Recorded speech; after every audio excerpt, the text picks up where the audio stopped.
تھر کے حوالے سے حکومتی سطح پہ بہت ساری باتیں ہوتی ہیں, بہت بڑے دعوے ہوتے ہیں, اور آپ تو وہاں پہ گراؤنڈ پہ موجود ہیں, یہاں پہ کام کر رہے ہیں. وہاں پہ انفراسٹرکچر میں کیا تبدیلی آئی ہے؟ اسی کے سندھ گورنمنٹ بہت بڑا کریڈٹ لے رہی ہوتی ہے, کون سی ترقی ہو گئی وہاں پہ؟ نہیں, مین تو جو کریڈٹ جائے گا نا وہ بیسکلی تھرکول کے جو میں نوٹ کر رہا ہوں. ٹھیک ہے, وہاں پہ ٹورزم کے لیے کیا اٹریکشن ہے؟ مطلب یہ ننگر پارکر اور اسلام کوٹ, مطلب کیا چیز ہے؟ میں بھی I am not much aware of it. Naukot قلعہ ہے سب سے پہلے تو Nagarparkar, if you want natural beauty, اور ان کے جو پہاڑ وغیرہ پرانے مندر ہیں. گلوبل کلائمیٹ چینج ہے جی, کلائمیٹ چینج کیا چیز ہے سر؟ کلائمیٹ چینج بیسکلی کیا ہے کہ جو گرین ہاؤس گیسز یا جو ویسٹرن ورلڈ کے اندر جو انڈسٹریز ہیں ان کا جو یہ پولوشن نکلتا ہے, اس سے آپ کی جو نیچر اپنا نیچرل پروٹیکشن ہے, جو آپ کی اسٹیٹسفیئر پروٹیکٹ کرتی ہے ارتھ کو, اس کو وہ ضائع کر رہی ہے. جو بارشیں ہو رہی ہیں تو ان کا پھر سدباب کیا ہے؟ مطلب اس کا پھر نہیں دیکھیں نا آپ, جیسے میں آپ کو بتاؤں ساؤتھ اپنا سوات کے جو فلڈ آ رہے ہیں, ٹھیک ہے نا, سوات میں تو فلڈ آنی ہی نہیں چاہیے, وہاں تو ایسی بارش ہی نہیں ہونی چاہیے, اس کی وجہ سے ہو رہا ہے. جی, بچاؤ کیا ہے اس کا؟ بچاؤ یہ اپنا بہت زیادہ درخت اگانے پڑیں گے. تو درخت تو ہم نے کاٹ دی, ہم نے تو زمینیں ہوں.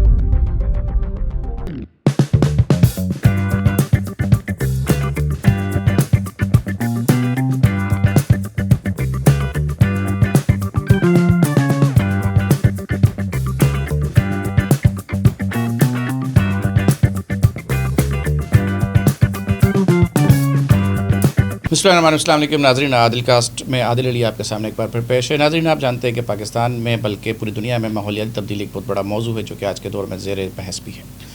انوائرمنٹل چینج, کلائمیٹ کی تبدیلی, یا پھر انسان قدرت کے آڑے آ گیا, قدرت جو ہے اپنا حق و پاس جتانے آ گئی ہے, اس قسم کی باتیں آپ نے گزشتہ سیلاب میں بھی سنی ہوگی. سب پہ مجھ سے تفصیلی بات کرنے کے لیے آج میرے مہمان موجود ہیں اکبر فاروقی صاحب. اکبر فاروقی صاحب ایک ماہر ماحولیات ہونے کے ساتھ ساتھ پاکستان کے ایک انتہائی پسماندہ علاقہ جسے تصور کیا جاتا ہے کہ تھر کی دنیا کو ایک بار پھر آباد کرنے کے لیے انتہائی متحرک ہیں. میں آپ کی ملاقات کرواتا ہوں. السلام علیکم اکبر صاحب, کیسے ہیں؟ وعلیکم السلام, کیسے ہیں؟ اللہ کا شکر صاحب, بہت شکریہ, آپ نے ٹائم اسپیئر کیا, تشریف لائے. جزاک اللہ. اکبر صاحب, سب سے پہلے اپنا تعارف کروا دیں تاکہ لوگ جان سکیں کہ ہم کس سے مخاطب ہیں, آپ کیا کرتے ہیں, کیا ہیں؟ اچھا, میرا نام اکبر فاروقی ہے. اچھا, ماہر جو ماحولیات ہے وہ سیلف میڈ ہے, مطلب خود ہی جنگلوں میں گھوم کے ریسرچ کر کے ایکسپیریمنٹ کر کے بن گئے. ماشاء اللہ. لیکن ہے پیشن ہے اس وجہ سے. So I am doing this since 1998. میں اپنی ایک بنائی تھی ایک چھوٹی سی ریسرچ, وہ ایک چھوٹی سی کمپنی بنائی تھی نان پروفٹ, سائنٹیفک مسلم کے نام سے. اس کا سلوگن ہی یہی تھا کہ اپنا امیجنڈ اینڈ اپلائیڈ. تو جو ہم سوچتے تھے وہ کس طرح ہو سکتی ہے, چھوٹی چھوٹی فیلیئرز بہت ہیں, لیکن الحمدللہ ابھی اتنے سالوں میں کچھ کنٹرول آ گیا ہے. تو کوشش یہ کرتے ہیں کہ وداؤٹ اینی میکینکس یا منیمم میکینکس کے میکینیکل چیزوں یا الیکٹرانک کے بغیر قدرتی طور پہ چیزوں کو جو ہے تھرائیو کریں, ایکو سسٹم بنائیں, جو ارتھ مانگتی ہے, جو ماحول مانگتا ہے اس میں کنٹریبیوٹ کریں. تو آپ کی موٹیویشن کیا ہے اس طرف آنے کی, کہ آپ ان سب چیزوں کی طرف راغب کیسے ہوگے؟ لیٹ سے کہ لوگ جاتے ہیں اکنامیکل ایکٹیویٹی دیکھتے ہیں, جی, اس میں اسٹرگل بھی بہت ہے, ہیسل بھی بہت ہے, ٹریول بھی ہے, پھر وہ ایک بہت ہارڈ ایریا بھی ہے. جی, کیسے موٹیویشن کیسے آپ کی؟ اچھا, یہ بھی ایک اپنا آرگینک پروسیس تھا. بیسکلی میرا تو ویلفیئر سے تعلق ہے, تو بلڈ میں بھی ہے. 1950 سے میری گرینڈ مدر تھی, وہ آرفنس کا کرتی تھی, اندرون سندھ کا بچوں, یتیم بچوں کو پڑھاتی تھی. امی بھی کرتی تھی, وہ پھر ریٹائر ہو گئی. 12 سے میں نے شروع کر دیا. تو میں اندرون سندھ بہت گھوما میں, اور بائی نیچر بھی مجھے پسند ہے آرگینک جگہ, کھلی جگہوں پہ. تو پھر یہ پلانٹیشن وغیرہ کرتی تھے. پھر جب اتنی بڑی جگہ مل گیا, بینگ اے کراچی کا رہائشی بچپن سے, فیملی کی ہماری 200 ایئرس کی ہسٹری ہے کراچی کی, generation after generation after generation. تو پھر وہ اتنی جگہ اور ماحول, پھر سکون, آواز نہیں. جہاں ابھی بھی میں جہاں کام کرتا ہوں مشکل سے کوئی میکینیکل بائک کی یا کوئی آواز گزرتی ہے, مطلب کہیں گے ساؤنڈ آف سائلنس. تو جگہ سمجھ میں آئی. پھر یہ انوائرمنٹ کے چھوٹے چھوٹے ایکسپیریمنٹ کیے. پہلے 20 پودے لگائے, فیل ہو گئے. 2-3 کرتے, 100 کرے, پھر 500 کرے. اب ماشاءاللہ 2 لاکھ کا ایک جنگل تھر کے اندر ہو گیا ہے. اکبر صاحب, یہ بتائیے کہ آپ کا جو ادارہ ہے وہ اس کا موٹو کیا ہے, وہ کیا کر رہا ہے, کیا خدمات دے رہا ہے؟ بیسکلی 4 چیزوں پہ ہم کام کر رہے ہیں. ایک تو انوائرمنٹ ہے ہی, اور ہم کوشش کرتے ہیں ہر چیز بڑے سائز پہ کریں, کہ تھر میں لینڈ بہت ہے, آبادی نہیں ہے, لینڈ بہت ہے, تو وہیں کی ریسورسز سے ہم کام کرتے ہیں. تو انوائرمنٹ میں یہ اپنا جنگل ہے, ریسرچ ہے, ریگستان کو اندر فارسٹ کیسے اگانا. پھر 2 اسکول چلا رہے ہیں, پرائمری اور مڈل, اس کو 6 سال ہو گئے.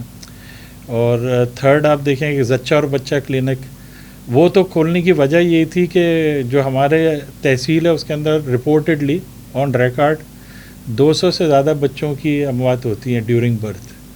تو یہ میٹرنل اس کی وجہ تھی پر اینم جو ریکارڈڈ ہے. جگیوں میں گرم, ہاں, کہ وہ اسکیٹرڈ آبادی ہے نا, وہاں پہ 5 مکان 20 مکان اس کا گاؤں ہوتا ہے, آبادی نہیں ہے, لینڈ بہت ہے وہاں. تو اس وجہ سے وہ کلینک کی طرف میں چلے گیا. پھر وہاں بھی میں مسجد بنانے گئے تھے کسی کی ریکویسٹ پہ, تو وہ لوگ اچھے تھے, گاؤں والے تعاون کر رہے تھے. پھر وہیں پہ 38 گاؤں کے بیچ میں ہم نے ایک کلینک بنائی, وہ 6 دن چلتی ہے. ایک اچھی پروفیشنل وہ رکھی ہے, گائناکالوجسٹ, صحیح علاج ملتا ہے. جیسے میں نے ذکر کیا تھا 15.5 کلومیٹر سے سب سے دور کا پیشنٹ آتا ہے اور اس کو بھی دوا اور علاج مل جاتا ہے. جہاں آٹے لینے کے لوگوں کی سکت نہیں ہے آج کے زمانے میں, ان کو اچھا علاج, چھاؤں ملتی ہے, سونے کی جگہ ملتی ہے, وہاں باغ بھی بنایا ہوا ہے. نائس. ہاں, آپ اگر وہ ڈرون کا ویو دیکھیں گے نا اس جگہ کے, میں آپ سے شیئر کروں گا, ڈیفینیٹلی کیجیے گا. ہاں, تو بیچ میں آپ کو جو کلینک والا حصہ ہے نا, اس پہ اپنا سارا سب, بلکہ لان بھی ملے گا, اس میں گھاس بھی اگائی ہے, بچوں کے پلے گراؤنڈ وغیرہ سب بنائے ہوئے اس کے. اسکول میں بھی پلے گراؤنڈ ہے بچوں کو کھیلنے کا, وہ اپنا رکھا ہوا, وہ 6 سال ہو گیا اس کو. اور اپنا پانی کا سب سے بڑا منصوبہ ہے, جتنا بڑا انوائرمنٹ کا ہے. پانی ہم تقریباً 150 گاؤں کو یہ باٹل واٹر ہے ٹینکروں میں بھر کے دیتے ہیں. وہاں پہ ترسیل پانی کی ٹینکر کے تھرو ہوتی ہے؟ نہیں, یہ 650-700 فٹ گہرائی سے سی واٹر گریڈ پانی آتا ہے, اس کو ڈبل فلٹر کر کے RO پلانٹ سے. ایک سرکار کا فلٹر پلانٹ بند پڑا ہوا تھا 35,000 گیلن کا. اچھا. تو اس کو 6 ماہ کی ریسرچ اور اس کو بنایا, اپڈیٹ کیا, اور اپنا نئی ٹیکنالوجی اس میں کی. وہ تھا ڈیزل پہ سیٹ, تو ہم نے اس کو جو ہے سولر پہ کر دیا. یہ اس بات کو بھی تھا, یہ 5واں سال ہے. نائس. 40 کلو واٹ کا سسٹم ڈالا, لوگوں سے پیسے اکٹھا وغیرہ. لوگوں کو پتہ بھی ہے تھر میں پانی کا بڑا مسئلہ ہے, تو بہت کوآپریٹ کیا لوگوں نے اس کے اندر, پانی کے اندر. تو ٹینکر, وہ جو پانی جو بوتل میں خریدا ہمارے 12,000 گیلن اس میں ٹرک میں جاتا ہے وہ بھر. سو یہ بتائیے کہ تھر کے حوالے سے حکومتی سطح پہ بہت ساری باتیں ہوتی ہیں, بہت بڑے دعوے ہوتے ہیں, آپ تو وہاں پہ گراؤنڈ پہ موجود ہیں, یہاں پہ کام کر رہے ہیں. وہاں پہ انفراسٹرکچر میں کیا تبدیلی آئی ہے؟ اسی کے سندھ گورنمنٹ بہت بڑا کریڈٹ لے رہی ہوتی ہے, کون سی ترقی ہو گئی وہاں پہ؟ نہیں, مین تو جو کریڈٹ جائے گا نا وہ بیسکلی تھرکول کے, جو میں نوٹ کر رہا ہوں 1-2 چیزیں ہیں. ٹورزم کے حساب سے ننگر پارکر کے لیے راستہ ایکسس اچھا ہو گیا, اور تھرکول کی وجہ سے یہ مطلب دونوں کی وجہ ایک ہے سی پیک کا روڈ. آپ کراچی سے جیسی ٹھٹا سے نکلیں گے آپ کو روڈ اتنا زبردست ملے گا کہ آپ کہیں گے یار بھائی جانا تو اتنا بڑے سفر ہو جاتے ہیں. تو ایک تو یہ ننگر پاکر کا ایکسس ہوا, تو کراچی سے بہت لوگ گھومنے جاتے ہیں. Very nice place to visit, especially in this time when monsoon season میں.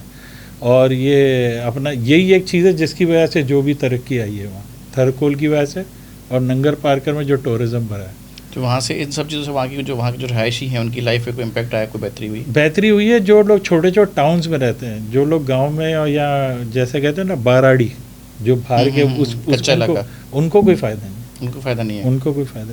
تو کہ مٹھی کیونکہ سینٹرل پڑتا ہے, تو مٹھی آپ دیکھیں گے آپ وہاں, وہ تو ٹورزم اسپاٹ بن گیا. پراپرٹی پرائزز آر ہائر, لوگ وہیں پہ مطلب اس کو سینٹر بناتے جا رہے ہیں مٹھی. لوگ ٹورزم ہب اوور دیئر. ہاں, کیوں وہاں سے ننگر پارکر, اسلام کوٹ, ساری جگہ کا سینٹر بن جاتا ہے. ٹھیک ہے, وہاں پہ ٹورزم کے لیے کیا اٹریکشن ہے؟ مطلب یہ ننگر پارکر اور اسلام کوٹ مطلب کیا چیز ہے؟ میں بھی I am not much aware of it. اپنا یہ ہے نوکوٹ قلعہ ہے سب سے پہلے تو ننگر park, if you want natural beauty, اور ان کے جو پہاڑ وغیرہ پرانے مندر ہیں. اور آپ یہ اس طرف آئیں گے کلوئی کی طرف, تو نوکوٹ کا قلعہ ہے, وہ پرانا ہے کافی.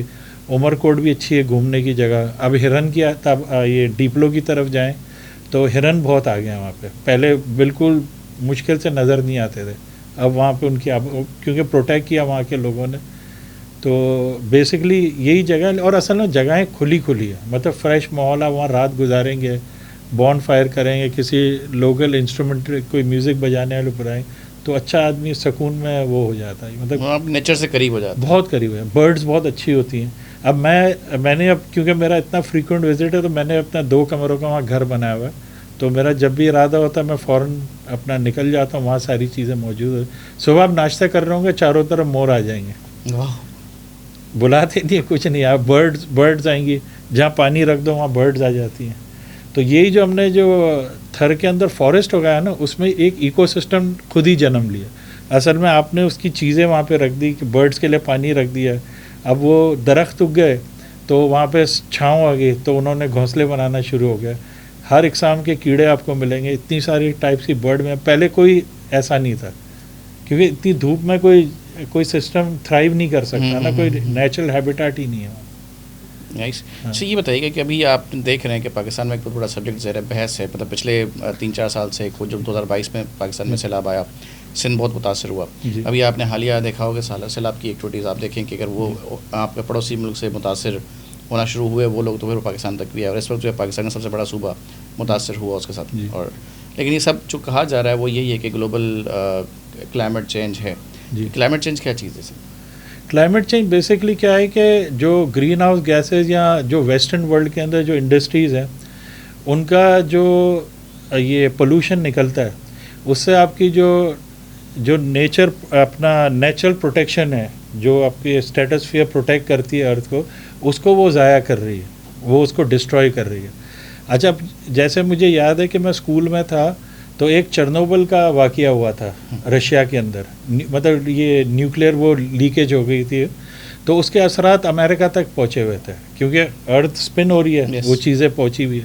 تو ان کا بھی جو ویسٹرن ورلڈ کی جو انڈسٹریز ہے نا, اور خاص طور پہ جو کول پاورڈ ہوتی ہیں, ان کا جو اپنا یہ پولوشن نکلتا ہے اس سے یہ ہوتا ہے. حالانکہ پاکستان میں یہ کلائمیٹ چینج نہیں ہونی چاہیے, لیکن اس کا جو ہوا یا پولوشن آتا ہے یہاں پہ اور یہاں کی کلائمیٹ کو افیکٹ کرتا ہے. تو اسی جو بارشیں ہو رہی ہیں تو ان کا پھر سدباب کیا ہے, مطلب اس کا پھر نہیں دیکھیں نا آپ, جیسے میں آپ کو بتاؤں ساؤتھ اپنا سوات کے جو فلڈ آ رہے ہیں, ٹھیک ہے نا, سوات میں تو فلڈ آنی نہیں چاہیے, وہاں تو ایسی بارش ہی نہیں ہونی چاہیے, اس کی وجہ سے ہو رہا ہے وہ, کیونکہ آئی تھنک اپنا وہ ایک ایرڈ ڈرائی زون کے اندر وہ آتا ہے, وہاں بارشیں اتنی ہوتی نہیں ہیں. تو وہاں جیسے یہ اینڈ ہوتی ہے جہاں سے یہ اپنا سیلاب شروع ہوتا ہے, وہ ماڈریٹ لیک ہے, وہاں پہ 3 پہاڑوں کا پانی آتا ہے بیچ میں, اور پھر آل دا وے ٹو یہ پورا آپ کا کے پی کے Swat river through Punjab and all the way through Sindh, اور پھر یہ سمندر میں چلے جاتا ہے. تو وہ جو ہو رہا ہے نا, اتنی بارش ہو جاتی ہے اوپر سے وہ ریت مٹی ڈبری سب گرتا ہے اس کے اندر اور سب کو بہا کے لے کے جاتا ہے. یہ کلائمیٹ چینج کی وجہ سے وہاں پہ جو بارشیں ہو رہی ہیں وہ نہیں ہونی چاہیے. صرف بچاؤ کیا ہے اس کا؟ بچاؤ یہ اپنا بہت زیادہ درخت اگانے پڑیں گے. تو درخت تو ہم نے کاٹ دیے, ہم نے تو زمینیں. ہاں وہ وہاں یہ بھی مسئلے پہلے نہیں ہوتی تھی, 2-3 سال سے بڑھ گئی ہیں واپس, پہلے بڑی سختی تھی. ٹورزم کو فروغ دینے کے لیے ہم نے درخت تو کاٹ دیے. درخت نہیں ٹورزم کے لیے نہیں ہوا, وہ تو مطلب لکڑی ہاں کاٹنے کے لیے وہ ٹمبر مافیا ان کی وجہ سے ہوا. ٹورزم سے اس کا کوئی لنک نہیں بنتا. ٹورزم تو بیسٹ پلیس ہے, جو مطلب ابھی جو انفراسٹرکچر بن گیا نا اس طرح بہترین ہے. I am going there since 1992, northern area میں گھوم رہا ہوں, لیکن وہ یہ پچھلے 7-8 سال میں تو بہت اچھا ہو گیا. سر آل دا وے ڈیمیج تو ہو رہا ہے نا, ملک کو نقصان ہو رہا ہے. آپ دیکھیں گے ابھی وہ دریا رابی کو دیکھیں, کب سے وہ سوکھا ہوا تھا, لوگوں نے گھر بنا لیے تھے. کراچی کو دیکھیں آپ, نالوں پہ آپ نے عمارتیں کھڑی کی ہوئی ہیں, لیکن پانی آیا تو نقصان تو ہوا. تو یہ اس کا آل دا وے سولوشن کیا ہے؟ دیکھیں نا آپ نیچر کے بیچ میں کوئی چیز ڈال دے گا, نیچر تو وہ دیکھ نہیں رہی نا کہ میرے سامنے کیا ہے, وہ تو اپنا راستہ نکالے گی. تو وہ کہتے ہیں نا وہ جوراسک پارک میں ویسے لائف فائنڈز اے وے. تو آپ بیچ میں آپ کچھ بھی آپ بیچ میں آ رہے ہو نا, کہ وہ ایک سلوگن ایک آپ اپنا عموماً یہ نارتھ امریکہ میں گھومیں گے نا جہاں پہ ڈیئر کی پاپولیشن زیادہ ہے, کہ وہاں لکھا ہوتا ہے ڈیئر کراسنگ دا روڈ. تو basically dear is not crossing the road, the car is crossing the forest. تو آپ نے اس کی ہیبیٹاٹ میں روڈ بنا دیا, تو آپ نے جو پانی کا بہاؤ تھا اس کے بیچ میں آپ نے سوسائٹیز بنا دی. تو آپ سمجھتے ہیں کہ جو ہماری ہاؤسنگ اسٹرکچرز والے ہیں, جو لینڈ گریبرز ہیں, جو بھی ہیں, جنہوں نے زمینیں بیچی, تو انہوں نے عوام کو تو اٹریکٹ کیا. عوام کو نہیں پتا تھا کہ یہ دریا کی زمین ہے, یہ نہر کی زمین ہے, یہاں پہ نقصان ہو سکتا ہے. ہاں وہ ہم تو بائی نیچر ہی ہمارا یہی مسئلہ ہے نا, بڑے ٹرسٹ وردی لوگ. ٹرسٹ وردی نہیں مطلب میں آپ کو ایک چیز بولوں گا آپ فوراً مان لیتے ہیں, ہم اپنی ریسرچ نہیں کرتے. لیکن جیسے دوسرے ملکوں میں ایک قانون ہوتا ہے ہوم اسٹیٹ کا.